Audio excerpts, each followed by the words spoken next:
hotel, a hotel in Toronto, Canada. I have to say after Canada, or anything for that matter when I'm in Canada.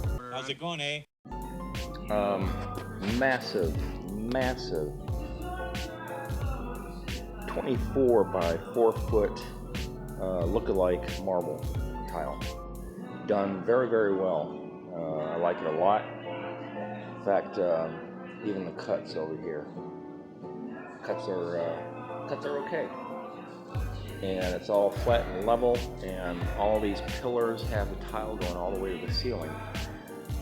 There are some things that are done a little differently on this tile, and I want to show those because I've never seen it before. And by the way, all these veins on this tile, if you follow this guy, his name is, if you go to Landberg Tile, just look it up just type it in the top box, the search box on YouTube, you'll find him, Landberg Tile. He did a shower recently with tile very similar to this, and he matched up all the veins of this fake marble so well that they look like panels. That is not done here.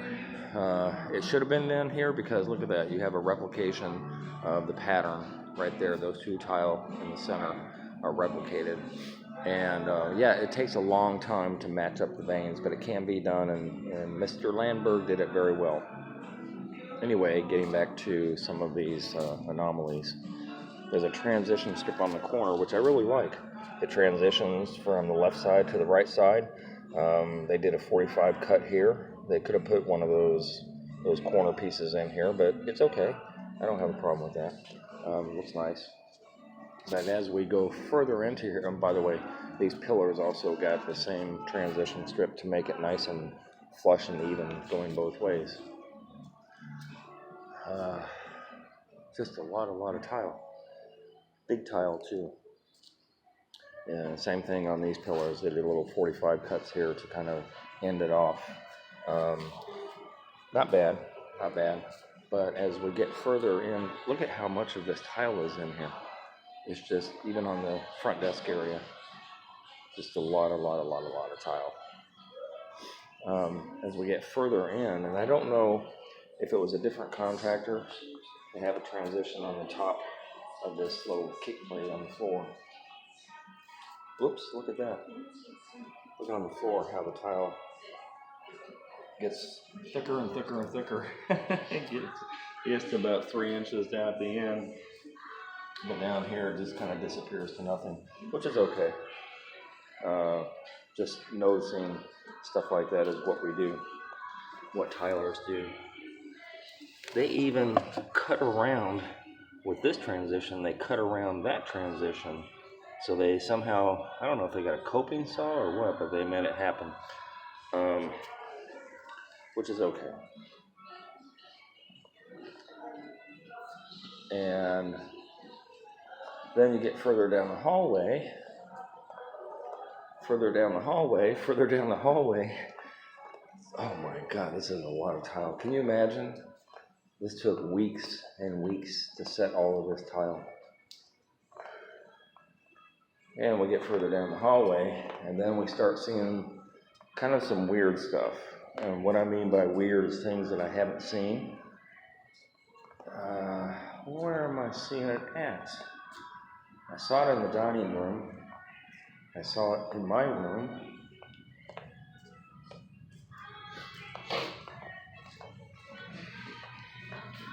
Now I'm in the bathroom. Excuse the music. They always pump in music in the ceiling. I don't know why they have to do that, but anyway, I'm in the bathroom. This isn't a great job.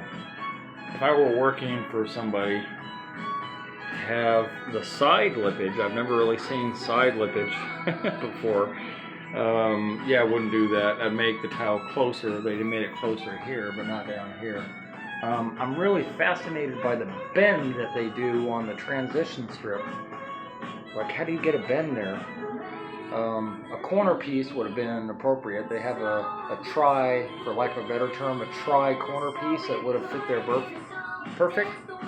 But And then they didn't do it here. They didn't bend it over here, which is kind of weird. None of these are really a big deal, but you know, this is a commercial job, and in commercial jobs, you're not going to notice all these little things the way you would if it was your home. I mean, this yells out to me right there. The discrepancy with regard to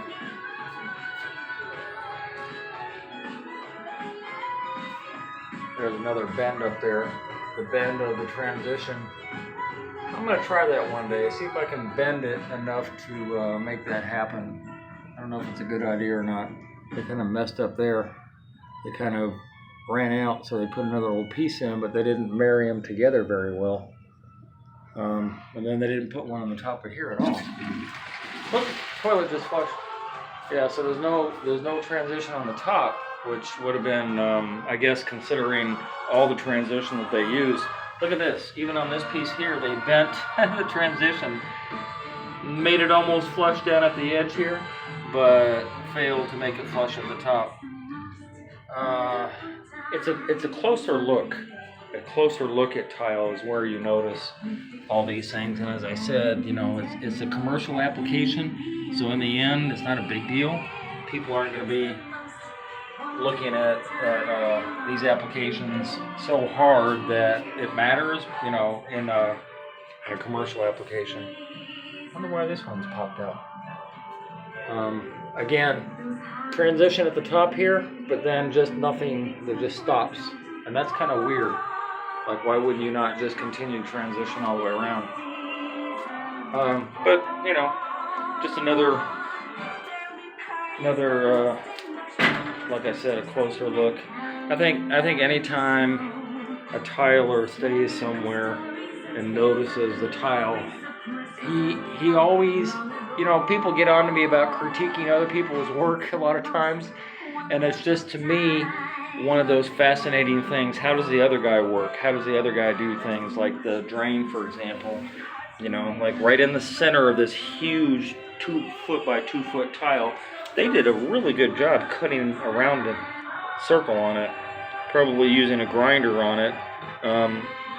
I would have tapered, just personally, I would have tapered off the edge a little bit so it's not so sharp, but very good job on that. Right in the center of a tile. I wonder how many cuts it took him to get it just right.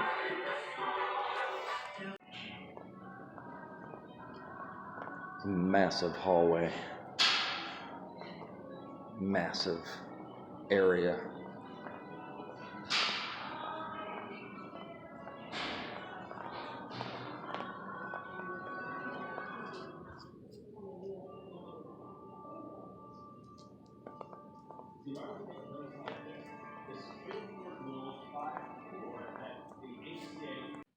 The same tile they have in the lobby area is also in the room. A big 24 by 24 marble simulation. This is not really marble.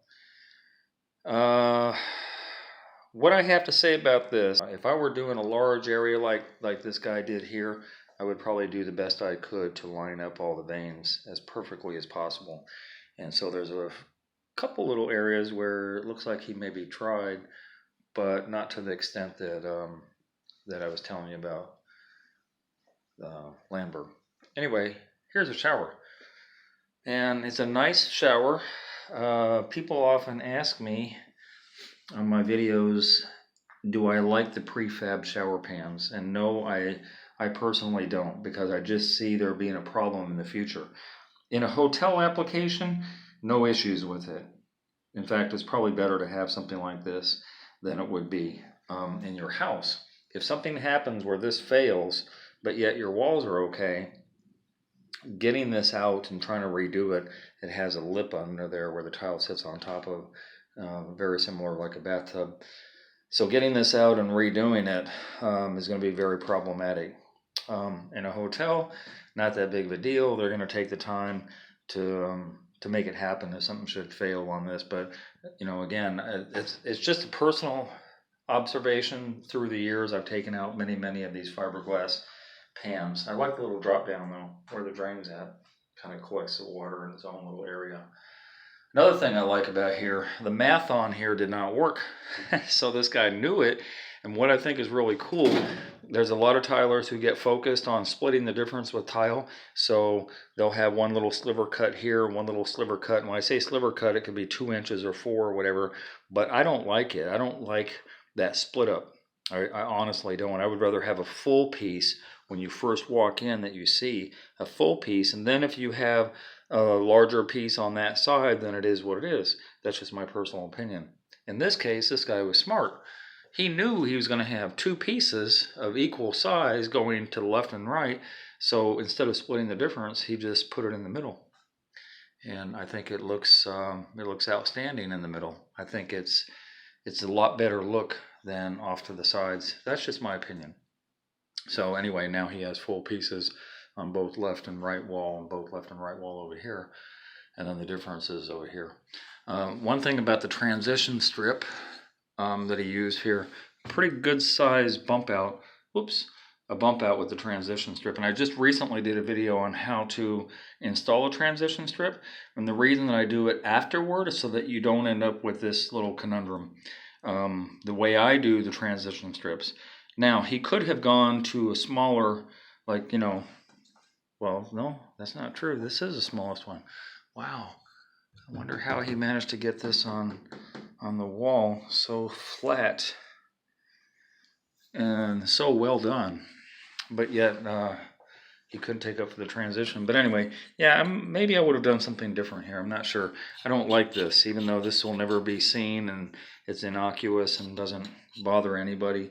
It's just my own little weirdness, I guess. Same thing going on over here. It's probably a good part of 1/8 of an inch or more that's kind of bumped out from this strip. But, you know, small potatoes in the scheme of things. Outstanding job. Outstanding job on the floor with no lippage.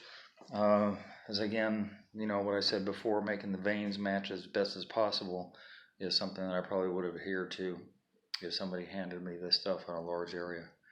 But there you go. Interesting thing about this bar, it has this little penny tile backsplash. There's probably one tile out there that I abhor. I just cannot stand penny tile. Yes, it's on a mat, but trying to get, they're very thin, by the way, trying to get all of these without noticing where the cutouts are, not the cutouts, but where they're matched together. They're like a puzzle, basically. They're very difficult to work with, very, very difficult, especially this one because it's glass, to cut. So you notice all these little tiny pieces. This guy had to come in here, and they're not even. But little tiny pieces had to be pieced in later on, all the way around on this side too. The transition, again, I'm not really, I mean, I don't care one way or the other, but I don't know if I would have done the Fluter strips, aluminum transition strip on here. It's not a bad look. Have the same problem here as the shower. It pops out a lot further than what the tile is, even though it's a thin transition.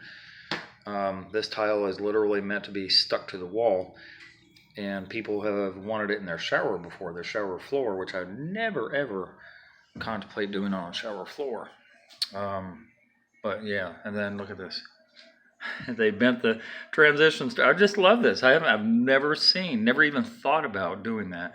I suppose the inset here would have to be cut off here and here. The inset, meaning the back part of this transition, has to be cut off in order for that bend to even happen. But I've never seen that ever before. I don't know if I like it, but it's a different way of setting them. Yeah, not much to tell you on this, except I don't like it. I don't know a lot of tilers that get excited about this type of tile. I've had customers want it on their floor before, their bathroom floor, you know, to keep the neighborhood.